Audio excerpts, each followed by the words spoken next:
67 laps or so, and then, well, it's been carnage ever since the last 35 laps here at Gateway International. Let's talk about what's coming up tomorrow night, a special night of sports action on ESPN. Sunday night baseball at 6 Eastern. It's the Mets and the Braves, and then at 9 Eastern, the 2009 ESPYs with host Samuel L. Jackson. Sunday night baseball presented by Taco Bell, and the 09 ESPYs presented by Under Armour and Land Rover. Hey, Harvick gained 3 spots after that quick caution. Lining up in the 8th spot now with 4 new tires. Pace truck has pulled off.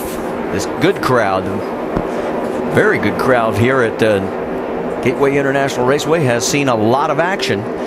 And leader has taken the inside again. Kyle Busch with Carl Edwards on his outside heading into turn 1 as we're back to green flag racing.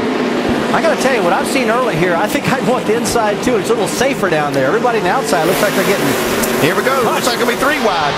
Whoa, and look at Carl. Gets around Kyle, and Leffler in that damaged 38 Camry. Looks like he may get him as well. Now, this is the first time Carl's been up front. And remember, going into this thing, we talked about how strong Carl is at this racetrack. Kind of his hometown. He lives in Columbia, Missouri. He wants to win bad in front of these St. Louis fans. Did his annual 200-mile bike ride up the other day. Just finished up here Thursday. Look at that bump. You can see the sparks. Carl becomes our 6th different leader, I believe. Look at Harvick working inside Reed Sorensen. Boy, Kyle Busch is just all over the rear bumper of Carl Edwards, getting him loose, getting at the corners. And tell you what, that's a classic way to pass a guy. You don't touch him. You just get him really arrow loose, and he'll get loose and slide up. You'll drive underneath of him doing that. Let me correct myself. It's 5 leaders. It's now up to 11 lead changes. We've had a lot of slicing and dicing, especially right now. Here we go again. Kyle Busch looking on the inside of Carl, heading down into 1. Dead heat at the line. Hey, these guys are running close. Hey, is it okay for me to close my eyes a little bit? It's getting me nervous. Look at the run Mike Bliss has had. Remember what Jamie Little said? He was fearing the restarts. Well, we've had plenty of them now with all these recent cautions.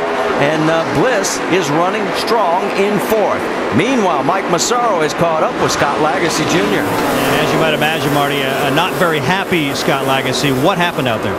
I don't know. I mean, I'm baffled here. You know, I just hate it for America's Incredible Pizza Company, CJM Racing. We had a great race car, you know, driving forward, and to end up like that, it's a little frustrating. There were a couple things happened there that got used up a little bit. You mentioned a couple things. It wasn't just that last incident. It seemed like you were in the middle of things for the past 20 laps or so. How would you describe the racing out there right now? It's a little wild right now, but I mean, some of that stuff's uncalled for. You know, I think driving across the grass and curb getting in is a little bit aggressive, and then what happened right there, I don't know. To take us out of it, it's very frustrating. So I had a good car. We figured we were getting Pizza Company the run they deserve. Ride Makers is here, so it's fun for that. But I hate it for these guys because they did a good job all weekend. And despite the disappointment, guys, you could tell Scott Lagasse, a class act, went around to each one of his team members after the crash, after he got out of the car, thanking them for all the efforts they put in this weekend. Well, as they continue to work to try and get the car put back together, action back out on the track as you take the look. That's Kevin Harvick right there in 5th. On board with Mike Bliss looking back. Got a car high in 3 and 4.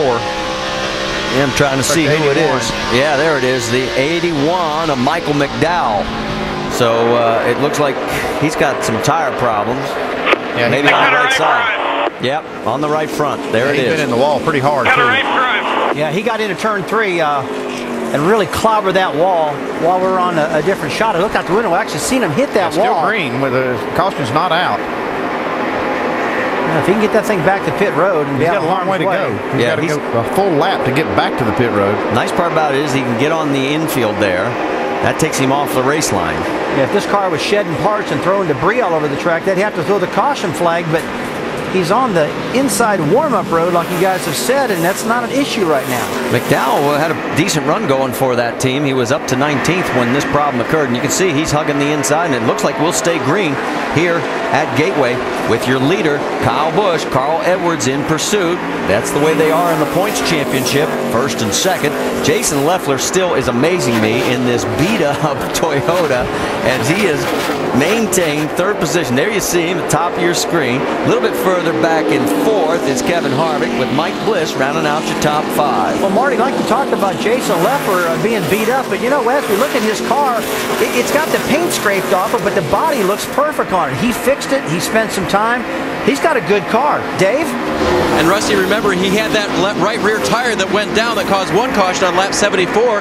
Then on lap 85, they came back down pit road to take this out of the car. This battery is still not charging, so they replaced it with one that would charge. Unfortunately, then Jason said, hey, the voltage meter is still bobbing up and down. It's going from 12 volts to nothing, 12 to nothing.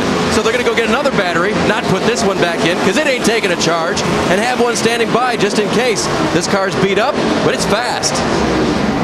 It is definitely fast as he is still maintaining third place. Well, at least he took the time to fix his car from all the problems that happened early in the event. And it's paying off for him right now, sitting in third position. And he just came by and ran a 33.62 second lap. That matched Kyle Busch, so he's got a fast car. Let's update you. Michael McDowell in the 81. There he is. He did make it safely to pit lane, so no yellow was brought out. So we stay green, working lap number 115 of 200. There's your top five. Who's going to win this? Stay with us to find out.